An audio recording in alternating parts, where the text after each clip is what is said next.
All right. We're good?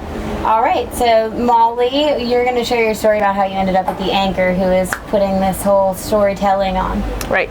So 18 years ago this month, I moved to Wilmington from Charlotte to go to UNC Wilmington and met Philip about a month into school, and he invited me to a church out in Hampstead, Livingston's Tabernacle, and it was so totally out of the box from what I had grown up in my Baptist church. But within a month of that, they had laid hands on me and I was speaking in tongues, and it was just amazing the way God moved at that church. I was there for 7 more years. Wow. So Philip makes the big decision to enter Duke Divinity School. You know, he's got a wife and a couple of kids, and we were in the same season of life. I'd had a couple children, and they moved away, which really broke my heart. And I was so excited when they decided to come back to Wilmington.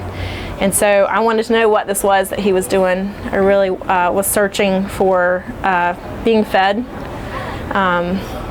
In typical churches, it's 80% don't do anything and 20% do a lot of the work, and I'm a part of the 20% at the current church. So I joined in with a missional community on Wednesday nights. I loved what they were doing with the Burmese refugees, and we actually formed a children's ministry. I've got 3 of my own, and got excited and started participating in that, and now I lead that with Philip's wife Deanne.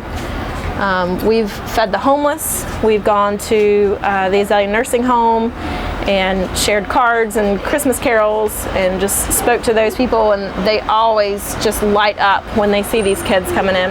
It's great. But I've realized that I am an everyday missionary. I don't have to go to India or Jamaica or Russia or to another state, that I can minister to people in my everyday life, and that's what Jesus called us to do, is go and make disciples. And so that's really broadened my horizon. I'm so excited about what the Anchor is doing. That's exciting. And do you feel like through the growth of Anchor that you've learned more about discipling in your own life? I mean, has that been a learning mechanism for you? Absolutely. So we've been traveling through a book, and we have covenant groups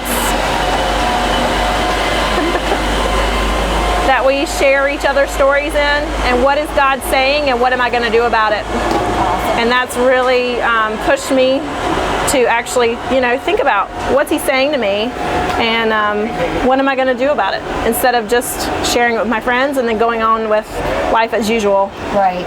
It pushes me to actually go do what I say that I'm going to do, and I'm held accountable for it. Absolutely. Amen. It's a lot harder to do than we think sometimes.